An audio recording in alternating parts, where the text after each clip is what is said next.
sholat saya tidak ada yang cantel itu di dalam timbangan saya, ya Allah, lu sholat saya kemana? Allah jawab, nah sholat kamu kan untuk proyek, dan aku sudah jadikan proyek kamu berhasil kan?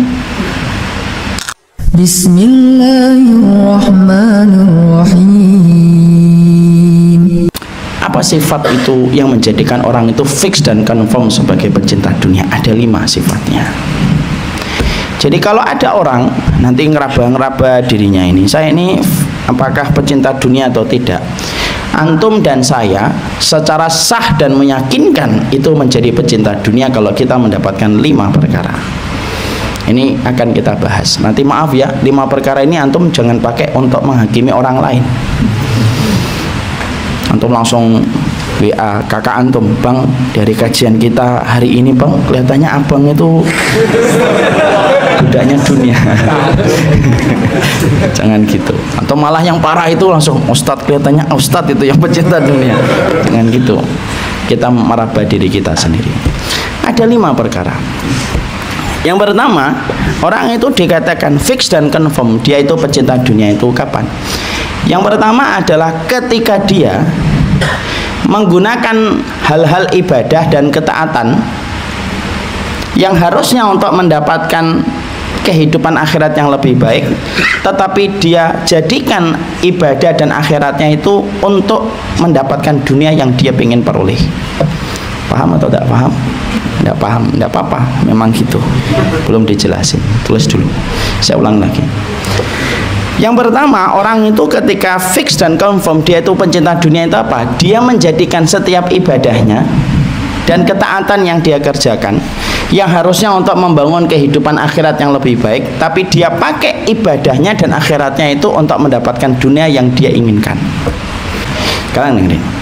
Orang itu kemudian akhirnya dikatakan sebagai pecinta dunia itu yang pertama, yaitu adalah ibadah. Ibadah dan ketaatan itu harusnya untuk akhirat kita yang lebih baik. Antum sholat itu adalah untuk akhirat antum. Antum sodakoh itu untuk membangun rumah antum di surga. Saya sholat duha untuk kemudian saya mendapatkan kebaikan akhirat saya. Tapi orang kalau sudah jatuh cinta sama dunia, bukan hanya perkara mubah yang dia niatkan untuk dunia. Kalau mubah diniatkan untuk dunia boleh, dagang untuk dapetin profit memang boleh, dia jual untuk mendapatkan profit boleh. Tapi orang kalau cinta dunia itu bukan menggunakan yang mubah, tapi menggunakan ibadahnya dan menggunakan ketaatannya yang harusnya untuk membangun akhiratnya. Dia paksakan semua ibadah akhirat itu dan ketaatan yang dia kerjakan yang harusnya niatnya untuk akhirat, tetapi dia pakai semua ibadah itu hanya untuk mendapatkan dunia yang dia pengen peroleh. Dia sholat tapi untuk proyek, dia sedekah tetapi kemudian supaya bisnisnya lancar. Bahkan dia ngundang anak yatim yang harusnya untuk kemudian memudahkan dia untuk berjumpa dengan Nabi, ngundang anak yatim, ngusap anak yatim gitu kan, ngusap, ayo terus. Nah, itu adalah supaya menjadikan toko yang dia buat itu laku. Padahal kita, maaf ikhwan, kita ini sholat, semua ibadah akhirat itu untuk membangun akhirat yang lebih baik. Karena rumahnya saya dan rumahnya antum di surga itu tidak bisa kita bangun kecuali dengan ketaatan yang kita kerjakan di dunia. Pintunya, lantainya, atapnya itu dari seluruh bangunan ketaatan kita ketika di dunia. Tetapi orang kalau sudah confirm, sah dan meyakinkan dia itu cinta sama dunia, dia tidak memikirkan rumahnya nanti di akhirat. Yang dia pentingkan adalah yang penting dia mendapatkan dunia di balik setiap ibadah dan setiap ketaatan yang dia kerjakan. Akhirnya ibadah itu akhirnya cita rasanya adalah cita rasa dunia. Padahal maaf ikhwan, saya sampaikan kepada antum, Allah itu membagi dunia, ini sudah sering saya ulang-ulang, Allah itu membagi dunia itu bukan berdasarkan iman. Kalau Allah itu membagi dunia berdasarkan iman, orang kafir yang tidak beriman sama Allah pasti hidupnya di bawah jembatan, karena mereka tidak pernah beribadah, tidak pernah zikir sore, pagi, petang, tidak pernah baca Quran, tidak pernah ikut kajian di Brawijaya hari Jumat, tidak pernah ikut dia. Tapi kenapa orang kafir itu banyak yang memiliki harta kelapangan yang lebih daripada harta yang kita genggam dalam kehidupan kita? Karena Allah itu membagi dunia berdasarkan takaran takdir. 50.000 tahun sebelum Allah menciptakan langit dan bumi. Ada yang dilapangkan, itu ujian, dan orang yang dilapangkan tidak lebih mulia. Ada yang disempitkan, dan itu juga ujian, dan orang yang lebih sempit itu bukan berarti dia hina.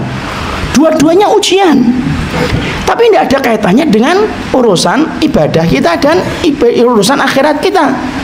Kalau memang ibadah kita dan ketaatan kita mempengaruhi dunia kita, lu para sahabat itu tidak ada yang miskin. Kenapa? Ibadahnya lebih daripada ibadah kita. Tapi kenapa kita melihat mayoritas para sahabat mereka dalam kondisi pas-pasan dan kekurangan, sebagaimana Abu Bakar, sebagaimana para sahabat yang lainnya kayak Bilal, kayak Abu Hurairah, itu dalam kondisi miskin mereka walaupun ibadahnya itu berada di puncak-puncak langit ketaatan mereka. Disitulah kita paham Allah itu tidak pernah bagi dunia itu berdasarkan iman, tapi Allah bagi dunia itu berdasarkan takaran takdir. Yang dilapangkan itu ujian, yang disempitkan itu ujian. Kalau antum dan saya sudah tahu bahwasanya Allah itu menjamin dunia kita, ada yang dilapangkan, ada yang kemudian disempitkan, kenapa kita harus merusak niatnya untuk dunia? Padahal itu sudah dijamin oleh Allah. Maaf ya ikhwan, antum misalkan rezeki antum 10 miliar. Kalau antum tidak sholat, 10 miliar itu datang atau tidak datang? Datang atau tidak? Walaupun antum tidak sholat. Walaupun habis ini bukan berarti tidak sholat.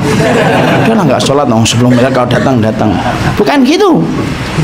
Tapi walaupun antum tidak sholat, antum tidak puasa, antum kemudian misalkan, jangan antum lah, ada orang tidak sholat, ada nggak puasa, kalau memang rezekinya 10 miliar, datang itu 10 miliar.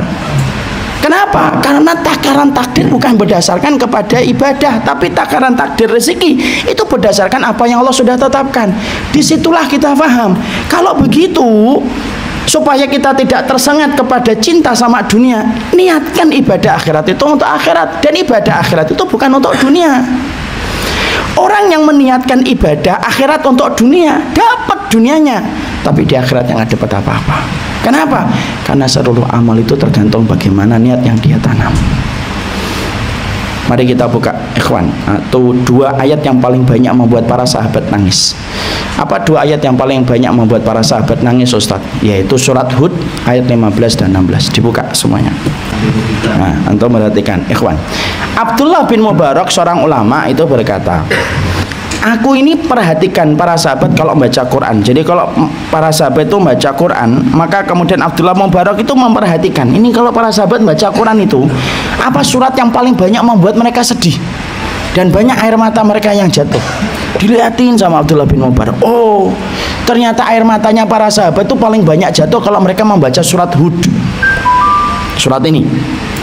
Dan di antara ayat-ayat di dalam surat Hud itu, apa yang paling banyak membuat air matanya para sahabat itu jatuh, itu yang apa? Dilihatin satu persatu tuh setiap mereka baca ayat-ayat di dalam surat Hud. Dan kesimpulan Abdullah bin Mubarak, tidak ada ayat yang paling banyak membuat para sahabat nangis kalau membaca ayat itu kecuali 2 ayat, 15 dan 16.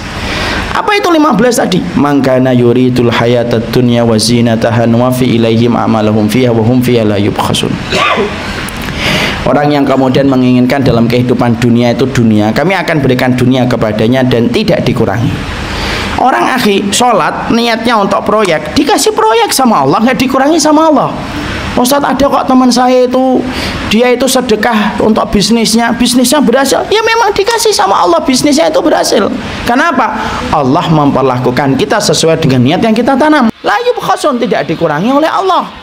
Ada orang kemudian sholat tahajud supaya kemudian tokonya laku, ya tokonya laku, dikasih sama Allah. Dan Allah mengatakan apa? Nuwafi ilaihim a'malahum fiha wa hum fiha la yubkhasun. Allah menyampaikan, kami kasih sesuai dengan apa yang mereka inginkan dari dunia itu, dan kami tidak mengurangi sesuai dengan apa yang mereka usahakan. Itu kata Allah. Cuma ayat ini tidak berdiri sendiri ikhwan. Ayat ini disampaikan ayat 16-nya.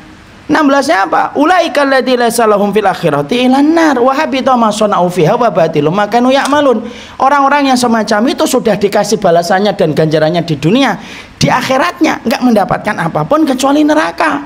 Sia-sia apa yang mereka lakukan, batil atas apa yang mereka usahakan. Jadi kalau ada orang kemudian sholatnya untuk mendapatkan kesuksesan dalam bisnis, bisa jadi nanti ketika di pengadilannya Allah, timbangan ditegakkan, pengadilan Allah sudah mulai dijalankan, maka dia kaget, loh kok sholat saya tidak ada yang cantel itu di dalam timbangan saya ya Allah, loh sholat saya kemana? Allah jawab, nah sholat kamu kan untuk proyek,